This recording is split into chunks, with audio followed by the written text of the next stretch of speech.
I'm a ride-hailing driver. One day I pulled over under the bewildered gaze of my female passenger. She frowned in confusion. You're stopping to look at your phone? I'll file a complaint against you if you're not careful. I pressed my lips together and said softly, Ma'am, why don't you get off here? I have something important to take care of. The ride's on me. The passenger glanced at my phone, which showed the live feed from my home security camera. She froze, the corner of her mouth twitching, and muttered to herself, broad daylight, and your wife's got some nerve. Then she gave an awkward smile and said, Sorry, driver. I'll just get off at this intersection. Bye. She took one last long look at the security feed before getting out. I picked up my phone, studied the screen closely, and narrowed my eyes. Just then my mother-in-law called. Wei Kai, you still haven't given me this month's living allowance. My expenses are through the roof, food, clothes, everything. If I don't buy new clothes soon, the other ladies at Square Dance will laugh at me again. I sneered inwardly. My mother-in-law was a total miser. Back then she'd demanded 300,000 yuan in bride price, and my parents had scraped together every last cent to pay it. But she was like a mythical pixie, only went in, never came out. She brought not a penny of dowry, yet moved right into my house like she owned the place. She ate my food, used my things, and still expected 5,000 yuan a month for her retirement. I tested the waters. Mom, are you at home right now? She paused. Yeah, I'm home. Are you coming back? I raised an eyebrow and said flatly, I'm out driving fares. Probably won't be back till late. I'll transfer the money tomorrow. After hanging up, I fell deep in thought. My mother-in-law hadn't appeared on the security feed at all today. She must know what was going on and was covering for Bai Wan. Fine. If they wanted to treat me like a fool, I'd play the fool right back. I knew the man on the security camera. His name was Wang Zi, the dean of Bai Wan's school. Stocky build, balding on tops, lazy and creepy. Bai Wan had been up for a promotion lately, so she'd had to deal with him a lot. Guess one thing led to another, and they ended up in bed together. I'd only found out about the secret on the camera 2 days ago. Good. I'd show them exactly what happens when you push an honest man too far. Late that night, I dragged myself home exhausted. Bai Wan had just gotten out of the shower and was eating fruit with my mother-in-law. They acted like I wasn't even there. Bai Wan wiped her mouth and said coldly, I've been tired these past few days. Make a clay pot stew for breakfast tomorrow. I nodded numbly. My mother-in-law chimed in, Next week is your father-in-law's death anniversary. Get everything ready ahead of time and go pay your respects. I've been feeling anxious lately. Do you think he's not doing well down there? I glanced at her and thought, you didn't think about your dead husband when you were dancing cheek to cheek with those old men at Square Dance, did you? Just then, the lights in the house flickered a few times. Bai Wan and my mother-in-law jumped. Bai Wan said irritably, This old neighborhood renovation is never ending. Digging, drilling, every single day. The voltage is all over the place, the gas keeps cutting out. How long has this been going on? My mother-in-law rolled her eyes and pointed a finger right at me. You useless loser. Can't make any money, can't afford a new house, so we have to suffer here. If I'd known how useless you were, I never would have married Bai Wan off to you. I said nothing. Bai Wan had been the one to pursue me back then. Her dad died young, and without me taking care of her, she never would have made it to the city, never mind become a teacher. If they wanted to humiliate me like this, they couldn't blame me for what came next. 1 more week. On the day of her father's death anniversary, I'd send the whole family to join him. Seeing I wouldn't talk back, they kept laying into me. I glanced up at the security camera on the living room ceiling, then gave a bitter smile, and said, Honey, I think the brakes have been acting up lately. Can you give me 200 yuan to get them fixed? Bai Wan pursed her lips. Acting up? Can't you fix them yourself? Is it gonna kill you to drive it as is? I sighed helplessly. I don't know what's wrong with them. They've been glitchy for days. Before I could finish, she cut me off impatiently. If it still drives, it's fine. Wait till it completely breaks before you fix it. You barely make any money as it is, and you're always spending. What good are you? My mother-in-law scoffed. Deal with it if something happens. Didn't Bai Wan buy you personal accident insurance? If you kicked the bucket, It'll pay out hundreds of thousands. You'd finally be useful for something. I sighed and nodded. With the camera rolling, those words were all I needed. I never searched for things like gas explosion, water heater, short circuit, or personal accident insurance online. If the police looked into it later, it would leave a trail. Instead, I deliberately searched for occasional brake failure and what to do when brakes go out. I even left a few comments asking how much brake repairs usually cost. While showering, I found a handful of short hairs on the floor. Matching Wang Zi's balding pattern, I pressed my lips together and tucked the hairs into a crack in the tile. The crack had been there a long time, right next to the water heater wiring. We lived on the top floor, and the building was so old the ceiling leaked whenever it rained. The crack had gotten bigger and bigger over time.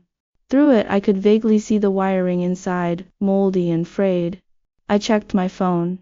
The weather forecast said rain every day for the next week. Death anniversary, water heater, rainy days, Wang Zi, Bai Wan, mother-in-law. Crouching on the toilet, a strange glint flashed in my eyes. When I got back to the bedroom, Bai Wan was already asleep, a faint smile on her face, like she was reliving the romance and warmth of the day. I opened the window just a crack. The cold wind of the rainy day blew in, stirring Bai Wan's hair. I woke up early. Bai Wan was huddled under the covers, frowning. I quietly closed the window and went to the kitchen. She wanted clay pot stew for breakfast, so of course I'd get it ready ahead of time. I took out cabbage, tofu, glass noodles, and started cooking carefully. The gas pipe had just been replaced with an electronic safety meter that would alarm if there was a leak. But our range hood was so old that oil fumes always escaped into the room. The meter was so sensitive it went off almost every time I cooked. Bai Wan had been working on her promotion materials at home lately, and the alarm drove her crazy. Wei Kai, unplug that alarm. It's so loud I can't think straight. Pretended to be hurt and said, but it's for safety. Why don't we get a new range hood? It's not that expensive, just over 1,000 yuan. She'd snapped back. How many 1,000 yuan bills do you make a month? You still have to give my mom 5 those. And for living expenses. The whole complex just got new gas meters. What could possibly go wrong? I'd obeyed and unplugged it. So the plan for next week would be perfectly plausible. When Bai Wan got up, she sneezed several times. Wei Kai, why didn't you tuck me in? Stupid weather, why's it so cold? I stirred the pot on the stove and said, honey, I did tuck you in last night. You kept kicking the covers off. You were even talking in your sleep, said you were hot, said you had fire in your heart. Bai Wan's face changed, the corner of her mouth twitching. I sneered inwardly. Those were the exact words I'd heard on the security camera yesterday. The exact words Bai Wan had whispered to Wang Zi in his arms. I added, what were you dreaming about, honey? What fire in your heart? She shifted uncomfortably. Work's been crazy with the promotion. Probably just stress. When my mother-in-law got up, she looked at the plain, watery stew and curled her lip. Where's the meat? At my age I need calcium. We should be making bone broth. I spread my hands. Mom, I just transferred you 5,000 yuan. I've got nothing left on my phone. How am I supposed to buy meat? I was gonna ask Bai Wan for 200 for gas money today too. Bai Wan took a sip of soup and frowned. You're such a waste. Can't even make money. What good are you? I'm so sick of this, I sighed helplessly. There's a seafood market downstairs. Give me 100 yuan, I'll go buy some seafood to add. Oh, and the clay pot lid broke too. Give me 10 more yuan for a new one. Bai Wan only said one word. Get lost. I said nothing else, didn't even eat, and walked out the door. I went to a small pharmacy far from home and bought dopamine and metorominol. Both are blood pressure medications. I knew the pharmacy had no security cameras inside. I didn't use my insurance card, didn't scan to pay, paid cash. After taking the pills, I went for a run and worked out until I was drenched in sweat. Then I went to a secondary hospital, registered with the internal medicine department, and told them my symptoms. The doctor wrote a diagnosis: dizziness caused by high blood pressure. Recommended 1 week of rest at home, with regular blood pressure medication. When I sent the diagnosis to Bai Wan, she flew into a rage. You useless loser. So your blood pressure's a little high, so what? You are not coming home during the day, or you'll regret it. I sounded hurt as I said, honey, I've just been so tired lately. Let me rest for a week. After Dad's death anniversary next week, I'll go back to driving. She kept ranting on the other end of the line, but a smile tugged at the corner of my mouth. Last night, after Baiwan fell asleep, I'd snuck a look at her phone. There was nothing suspicious on her main WeChat account. But when I switched to her secondary account, I found her secret with Wang Zed.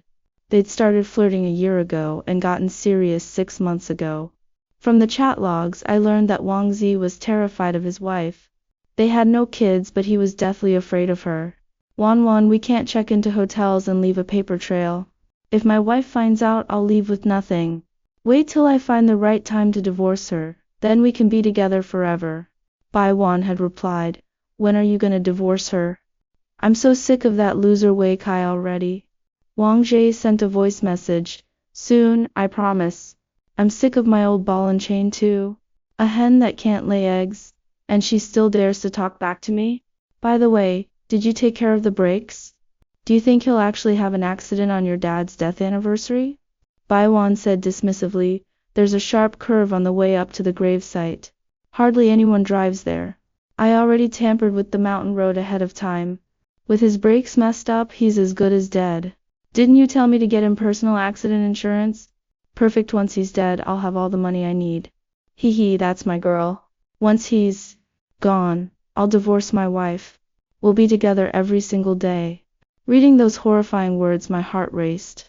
No wonder Bai Wan had bought me personal accident insurance. To keep me from getting suspicious, she'd bought policies for the whole family. No wonder my brakes kept failing, and she refused to give me money to fix them. She'd been planning to do it on her father's death anniversary too. What a coincidence!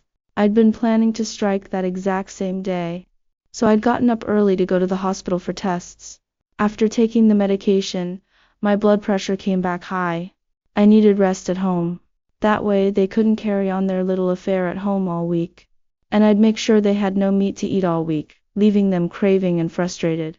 By next week, on her father's death anniversary, they'd be at home eating stew and singing, waiting for news of my death. And that would be the day their own lives ended. When I got home, Bai Wan just huffed when she saw me and turned back to her room to work on her materials. I slowly made my way up to the rooftop, took a few photos of the crack in the ceiling, and called the urban renovation office. Excuse me, when are you going to fix the waterproofing on our building? It's raining lightly outside and pouring inside. It's a total electrical hazard. The office replied, Sir, please be patient. Waterproofing work can only be done on sunny days. We'll start as soon as the rain stops next week. Hurry up or I'll file a complaint. After hanging up, I put on gloves and picked up a piece of copper wire left behind by construction workers a few days earlier. I threaded a few small salted fish onto the wire. I'd fished the salted fish out of a seafood market trash can downstairs late at night a couple days before. I wedged the copper wire into the crack. Then I left. From the shadows, a few stray cats slowly crept out. Gas explosion. Water heater short circuit. Double insurance. I'd planned it all out carefully in advance. We lived on the top floor, and thanks to the neighborhood renovation, all the neighbors on the floors below had moved out. No one else would get hurt. Over the next few days, the rain never let up. The crack in the ceiling grew wider.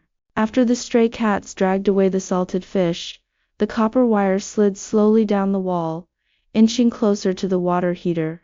I kept calling the renovation office every day, pushing them to start the waterproofing work on the roof. Every night, after Bai Wan fell asleep, I'd open the window just a crack. She caught a cold, complaining non-stop about how cold the house was, telling me to close the window and make her meat stew. My mother-in-law and I caught her cold too. All three of us were sniffling. With me at home all day, Bai Wan and Wang Zi couldn't meet up. Wang Zi was getting desperate. They were both counting down the days till next Monday. I'd go out to pay my respects, and they'd stay home eating, drinking, and carrying on. If I happened to die, they'd probably pop open a bottle of champagne to celebrate. A week passed. The rain still drizzled on and off. The night before the death anniversary, Bai Wan seemed preoccupied, tossing and turning in bed. I pretended to be concerned. Honey, do you have a fever? Why can't you sleep? Baiwan's eyes darted away. She hesitated for a long time before saying, "Did you get the brakes fixed?" I smiled. "No, but it's fine. I'm an experienced driver. Tomorrow after I visit Dad's grave, I'll go back to work. Don't worry, honey. I said I'd take care of you for life, and I meant every second of it." Baiwan pressed her lips together, looking conflicted. After a long while she turned her back to me and said, "Yeah. Well, you won't have to take care of me anymore soon. I'll have money of my own." "I will." I stared out into the dark night, wide awake for hours, and thought to myself, "You'll have money all right. I'll burn plenty of it for you." Early the next morning, I put meat on to stew in the clay pot, filled it with extra broth, and turned the flame down to the lowest setting. I went to the bathroom and peered through the crack. The copper wire was now touching the water heater. I opened the window again, which earned me a tirade from Baiwan. "What are you doing opening the window first thing? I'm still sick. Are you trying to kill me?" I gave an awkward smile. "There's meat stewing on the stove. You and Mom both have cold. I was worried you'd be too drowsy to remember to turn it off. Just thought I'd air the place out a little." My mother-in-law sneered. "We're that stupid? Hurry up and go. And remember to leave 2 cigarettes for your father-in-law. He loved his smokes." I nodded, picked up the paper offerings and liquor, and headed for the door. Baiwan suddenly called out, "Wei Kai ... I looked up. "What is it?" My mother-in-law's eyes flickered. She pushed me out the door and snapped, "Quit dawdling. Go on, get going." Then she slammed the door shut behind me. I looked back at the old apartment building and sighed to myself. As I drove out of the complex, I saw Wangzi Drive-In, rumble. Thunder boomed. The rain picked up. 10 minutes later, I reached the outskirts of town. 15 minutes later, I was at the foot of the mountain. The paths were muddy. I hiked up on foot. 30 minutes later, my phone rang sharply. I pressed my lips together and glanced at the screen. It was my mother-in-law calling. I answered. She yelled, "Wei Kai, Baiwan got electrocuted ... Before she could finish, I heard a deafening boom over the line. It sent a jolt through my own chest. A single thought flashed through my mind. I was once an honest man. You made me a monster. Before I could think twice, I stumbled. My foot slipped, I snapped a branch under me, and went sliding down the slope. As I fell, I accidentally slammed into the liquor bottle in my hand. The bottle shattered, cutting my face. My head throbbed so bad I saw stars. My phone screen cracked and fell away beside me. I lay on the ground, staring up at the falling rain, and grinned. Tears welled up unbidden. I was free. I gasped for breath, closed my eyes, and counted the seconds in my head. I remembered what my middle school physics teacher had said. If there's a gas leak in your home, never use a phone to call for help. When the gas reaches a certain concentration, picking up or putting down a phone can generate high voltage from the coils inside.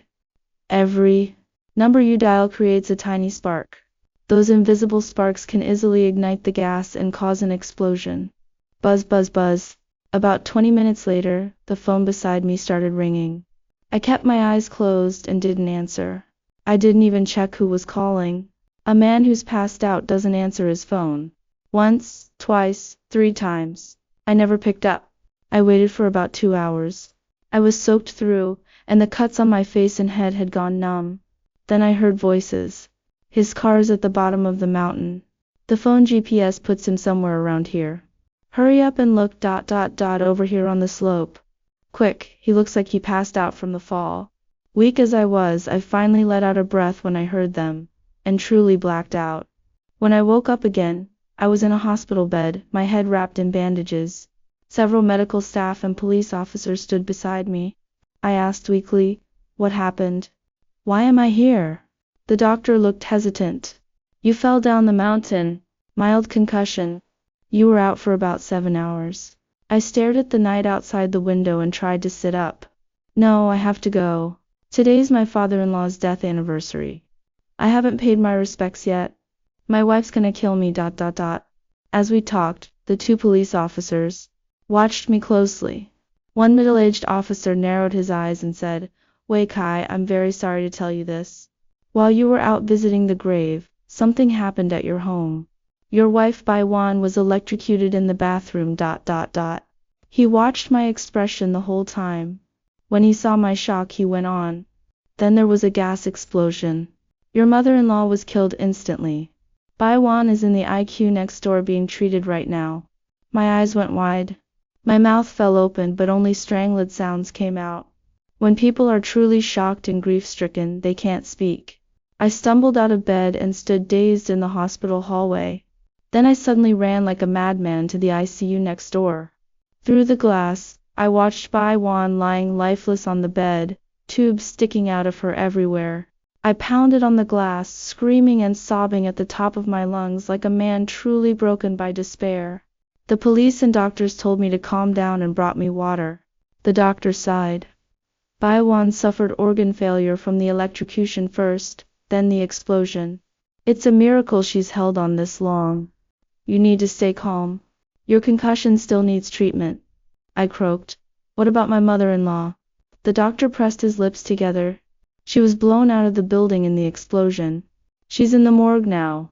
I broke down wailing again. Mom, what happened? Ah. The officer patted my shoulder and told me to take it easy, then led me back to my bed to sit. After a moment, he probed carefully. Wei Kai, you had meat stewing on the stove this morning. Why did you leave without turning it off? He sounded casual, but my stomach tightened. As the investigation went deeper, the police were starting to suspect me. I sobbed. I was in such a hurry to go visit my father-in-law's grave. I told my mother-in-law before I left. She said she'd turn it off herself. My voice shook. The officer asked again. Why were all the windows closed in the house? I cried as I answered. Baiwan had a cold. All three of us were coming down with something. She hated the draft, so she told me to keep the windows shut. When the police asked about the copper wire in the bathroom wall, I shook my head blankly and said, What copper wire? I have no idea. The officer nodded, told me to rest well and take care of myself, then left. I watched their retreating backs and breathed a sigh of relief. I knew this was only the beginning. Then I ran out of the hospital crying and took a taxi back to the apartment complex. Police tape cordoned off the building. There was a gaping hole where the kitchen used to be, and the walls were blackened by soot. I sank to the ground and wailed, like the end of the world had come. Neighbors gathered around, their eyes full of sympathy. Poor guy. His whole home is gone just like that. But who was that other man they carried out? Wei Kai. You have to keep going, man. I'd always had a good reputation and got along well with the neighbors. Their comfort, and the police watching it all, worked in my favor. When the neighbors mentioned another man had been carried out, I knew it was Wang Ji. But to avoid suspicion, I pretended not to hear. Then I tried to charge upstairs in a frenzy, only to be stopped by the police. That night I sat downstairs from howling to numbness, and smoked an entire pack of cigarettes. After that I went back to the hospital, waiting anxiously for Baiwan to wake up. The middle-aged officer came again. I stood numbly in front of the ICU, as if no one else was there. He got straight to the point. Wei Kai, why did you hike up the mountain yesterday instead of driving? I sat down weakly, trying to make my voice sound even more exhausted. It was pouring. The mountain paths were muddy. I didn't dare drive. And my brakes have been acting up. I was scared something would happen, so I walked up. My body trembled slightly as I spoke. The officer frowned and pressed on. What's wrong with the brakes? I looked confused and shook my head. Not sure. They come and go. Didn't seem like a big deal, and I didn't have money to get them fixed. The officer fell silent for a moment, seemingly weighing whether my answer made sense. Then he asked suddenly, Someone saw you going up to the rooftop for several days in a row. What were you doing up there? My heart skipped a beat, but my face gave nothing away. It was raining. The ceiling was leaking. I went up to check, then called the urban renovation office to fix it. They said they couldn't do the waterproofing work till it stopped raining. The officer nodded.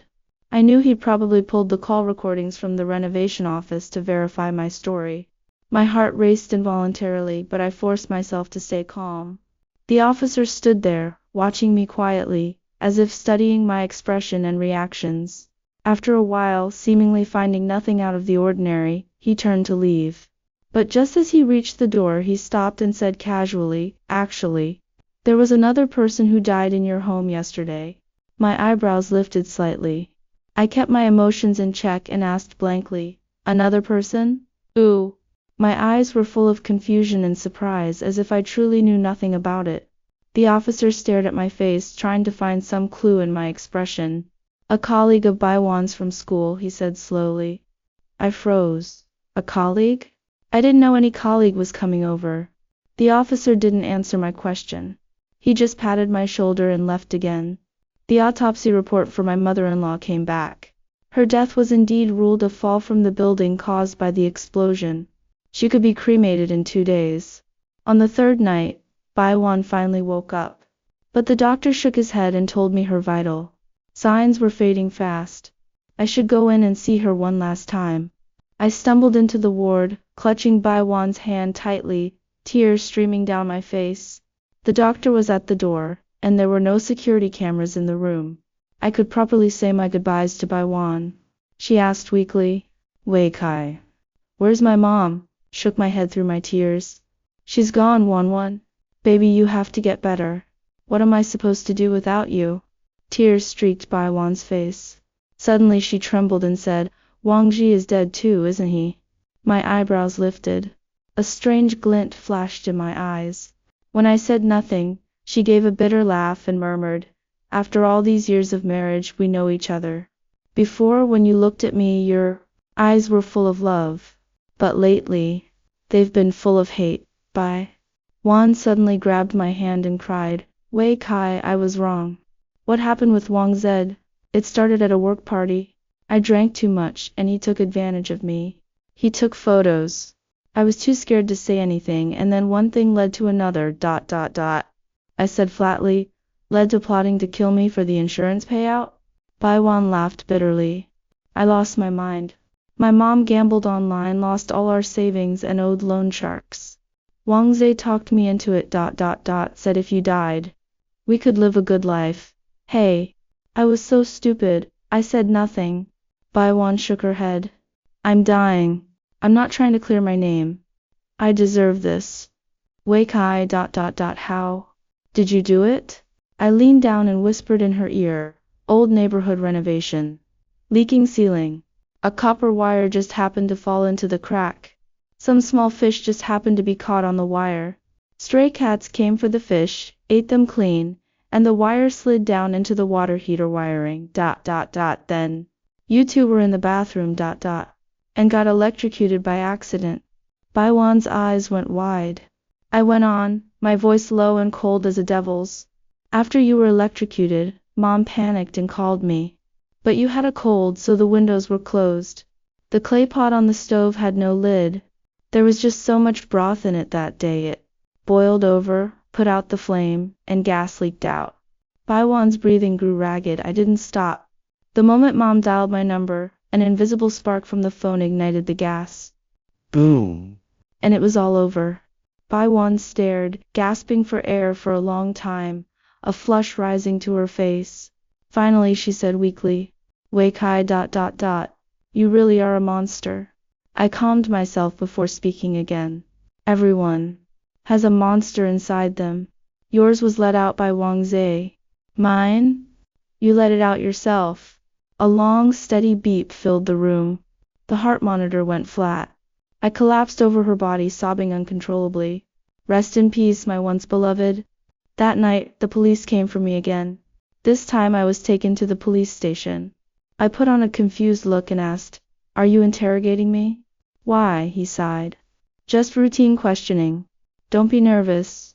Just answer my questions. I nodded blankly, my stomach tight with nerves. His first question caught me off guard. You knew about Baiwan and Wang Zhe, didn't you? I shook my head blankly. But he repeated it. You knew about Baiwan and Wang Zhe, didn't you? My heart jolted. 1,000 thoughts raced through my mind. But my face showed nothing. I shook my head in surprise. And said, they're colleagues. I know who Wang Zhe is. My wife's been up for a promotion and needed his signature. What about him? I frowned slightly, my eyes full of confusion at the question, doing my best to look completely in the dark. The officer studied my face and went on. He's dead too. He was in your home. He was electrocuted in the bathroom with Baiwan. I pretended to be stunned, my eyes going wide, my mouth falling slightly open, unable to speak a word. My body trembled slightly as if shaken by the sudden news. The officer stared intently at my expression, trying to find some crack in my facade. I could feel his gaze like a blade, as if it could pierce straight through my act. Just then my phone rang. It was the insurance company. They said since my mother-in-law and Bai Wan had passed away, their personal accident insurance policies were under my name, and they needed my help with the paperwork. I sounded devastated as I said, "Can this wait? I really can't deal with this right now." My voice was hoarse, thick with grief. After hanging up, the officer narrowed his eyes and asked about the insurance. I cried as I spoke. Bai Wan was worried I'd have an accident, so she bought personal accident insurance for the whole family. Who would have thought it would be them instead? My voice shook. Tears kept falling. I covered my face with my hands, my shoulders trembling slightly.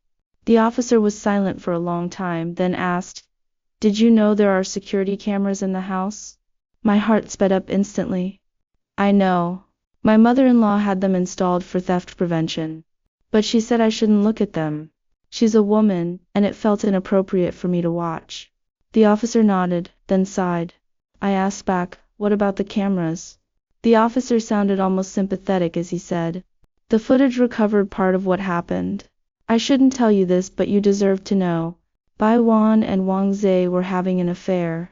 I gasped, my eyes red with a flood of conflicting emotions.